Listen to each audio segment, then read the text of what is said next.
What's that? We make it a French question. Okay, that's If cool. we do, Yeah, you yeah. stick that in. Okay, cool. You got it. Okay, good to go. Cameras, everyone. Happy? Then off we go. Tiger, bienvenue. Welcome to France. Quiet week last week, Tiger. Looking forward to another quiet week this week. Yeah, last week turned out okay. It was a great week, and we had a great travel day yesterday with the team, and last night was a lot of fun with hanging out with all my teammates and everyone who's associated with the team. And today was nice to kind of stretch our legs out and get some fresh air and play some golf, and actually play golf at not 100-degree temperature, which was nice. And so I didn't have to change any shirts, which was great. The golf course was very much on par with what Jim has been describing, and it's going to be not exactly set up like it was at Hazeltine. It's a little bit tighter. There is quite a bit of rough, and the greens are extremely deep. Some of the greens are 50, I think one of them is like 58 yards deep. So very different setup, and it's going to be it's going to be a fun event for us. Indeed, sir. We'll go straight into questions on mic 1, please. Yes, Tiger. Yeah. Janovin from French TV TF1. Honestly, could you imagine to be there only 3 weeks ago in France? I was trying to make the team, this year. I was going to be here either way at the beginning of the year because Jim asked me to be vice captain, and to have now earned my way onto the team, to have not only the vice captains but all the players who want me on the team because I was picked. That means a lot to me. I felt like I've played well enough, but I still have gotten the nod from our captain, vice captain, and as well as the players. And so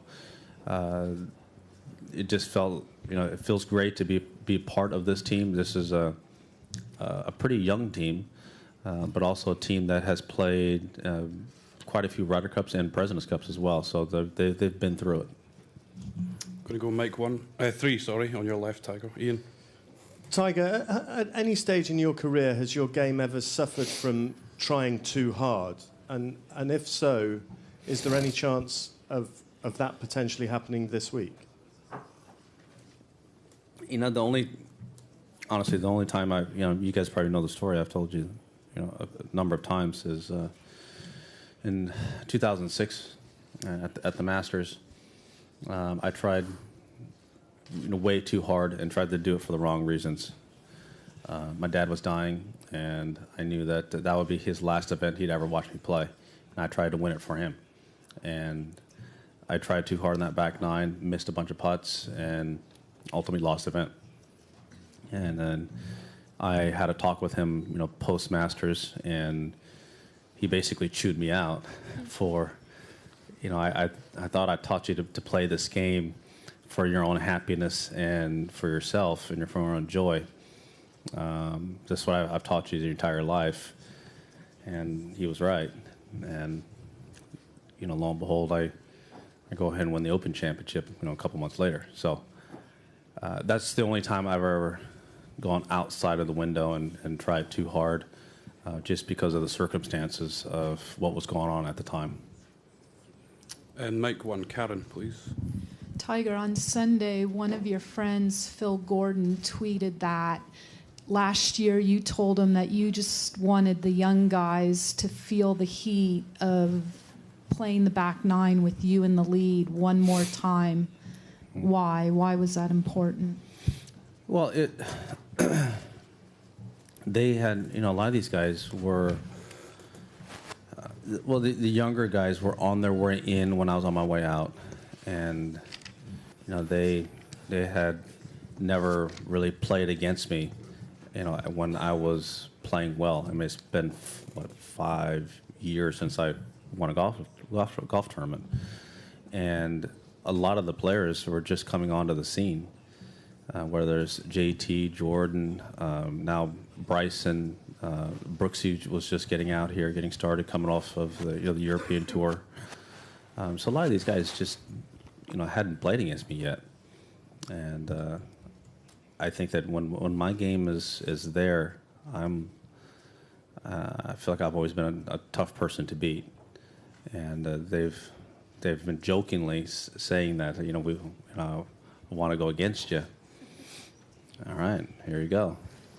And we had a run at it, and it was a blast because I had to beat, Rory head up in the final group.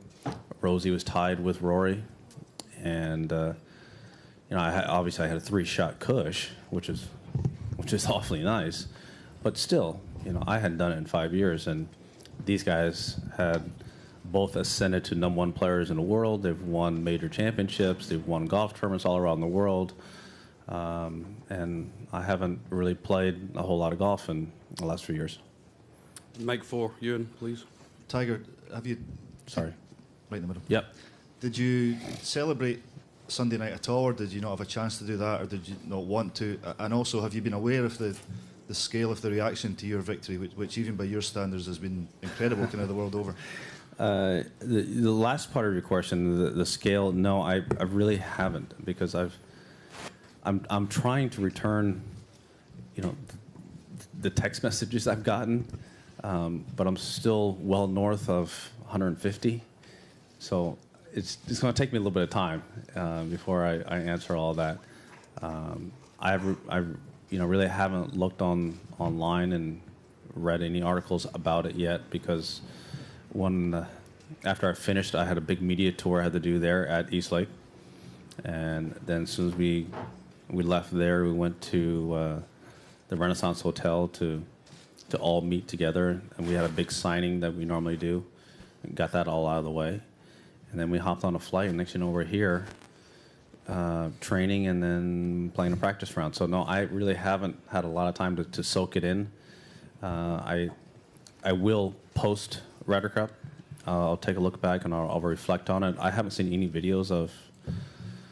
I saw a couple of them on some French news channel that the people rushing behind me, but I really haven't sat down and watched it yet. I still have this event to do, but post Ryder Cup it'll be a different story. I'll look back at it and I'll soak it up and really reflect on what really transpired that entire week. Going to go mic 3 on the left, Bob. Tiger, I don't know if anybody in the media has said thank you, but for all of us that earn our living in the golf business, a big thank you for what you did Sunday. Thanks, Bob. It's there's been a lot of you who have supported me, through a lot of the years, and many have doubted that I'd play golf again and win again. So I want to say thank you to all the people that have supported me. And on your far right, Tiger, mic 2, Phil. Tiger, there are some incredible statistics surrounding your career, but one of them this week that's relevant is being on one winning Ryder Cup team in 7 appearances. Is that something that bothers you, and if so, how much? Yeah, it certainly is something that looking back on my entire Ryder Cup career, that's not something that I really enjoy and I really like seeing. I've played a lot of the matches. Of those 7 previous Ryder Cups, I've sat out 1 session, and that was the last session at Medina. Otherwise, I've played every single match, and we haven't done well. The year that we won in 2008, I had reconstruction knee surgery after the U.S. Open, so I didn't play. And I was a vice captain, in 2016, but it's different being a player.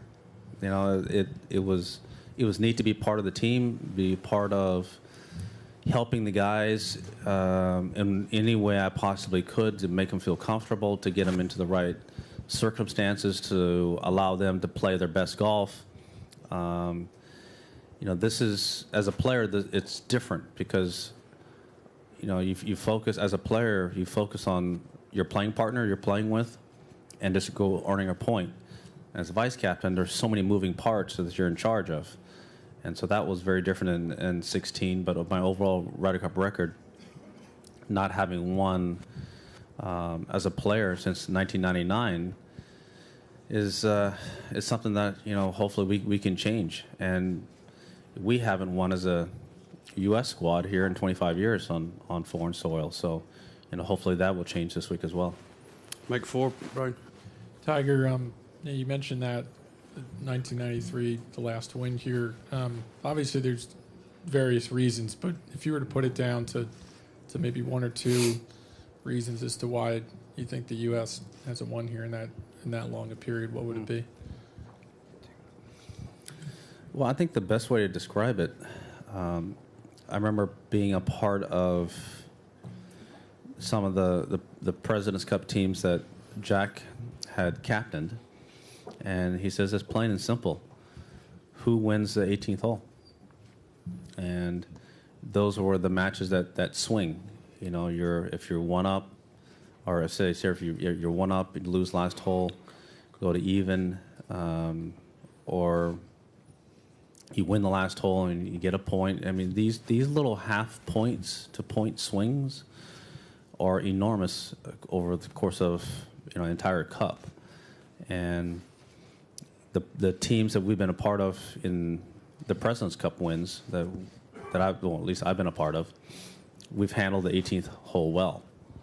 And in the Ryder Cup, you know, we haven't. You know, the blowouts that we've either have received in the Ryder Cup, we didn't play the 18th hole well. And in the blowouts that we've had in the President's Cups where we've blown the internationals out, it's because we've won the 18th hole. And so the matches are generally very tight, and who plays the last hole well usually determines the cup. Mike 3 at the front, Mark.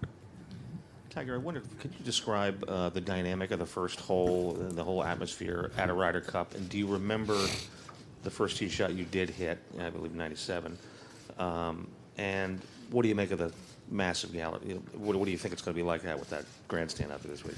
Yeah, it's going to be fun. I mean, it's going to be, you know, it's an awesome environment, because when we had, I'm sure you were there in Wales. It was, for some reason, I don't know what it was acoustically, but they were so close together that it was reverberating. You know, it was so loud, and you know, we could hear it on the putting green, which was right next to the first tee.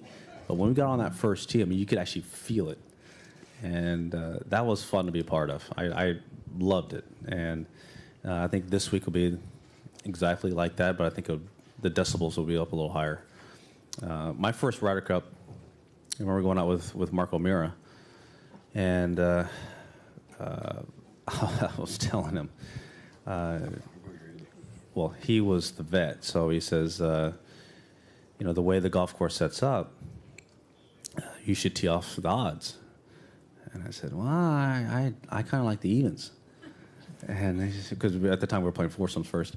And he said, no, the odds are good for you, and the way it sets up for us. No, I like evens. He said, why do you want evens? Because you have to hit the first tee shot. And I said, no. Then he says, no, you're hitting the first tee shot. He's the vet. So I listened, and I hit a 2-iron. I trapped it down there in the fairway. It's like, whew, that's all good. And Davis was a part of that team as well. And he went through a very similar experience with Tom Kite in, what was it, 93. Feeling the same thing. You know, going to the first tee, he was telling Tom, and say, why don't you hit the first tee shot? So, you know, there's a lot of nerves, and it's excitement. I mean, it really is. It's something we don't get to experience in that regard, because it's the final round of a tournament on the very first hole, and every match you teed up. And it's a different atmosphere, and one that we absolutely love. Far right, Tiger. Mike 1, please, Jeff. Tiger, you've played a lot of foursomes matches. It's a different game with a different rhythm. What could you describe how you've evolved with your comfort level there, and to you, what's the importance of the golf ball there? How important is that? Yeah, you know, it is very different now than when it was when I first started playing the cups, because initially it was the old one ball rule. And so a lot of times you were paired up with guys that played the same exact ball. So we didn't have to make that many adjustments. Now it's more of basically the player.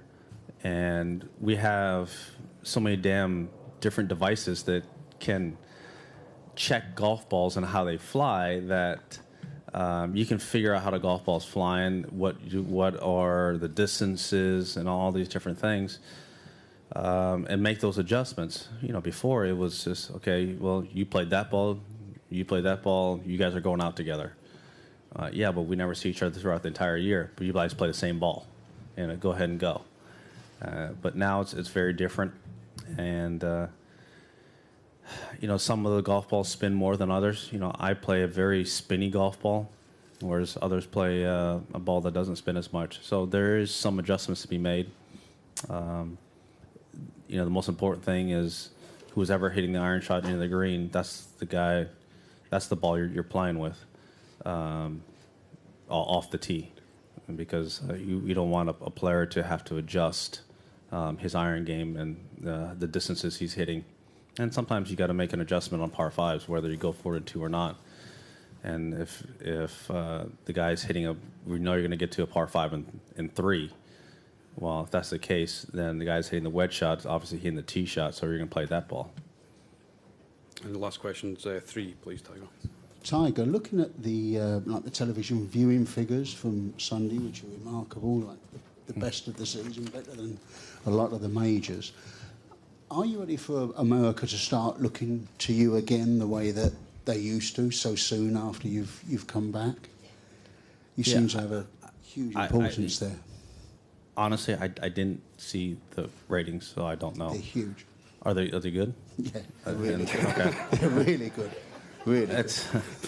Sorry, I've been a little bit busy, so I haven't looked. Yeah, if the ratings are as you said, huge, especially against football on Sunday, you know, in the States, that's a big deal. And for us to be able to promote golf like that, and for me to experience a scene like we had on 18, the people, you know, running behind us and getting that excited, you know, the art of, you know, I've described this to you guys before, the art of the golf clap is gone.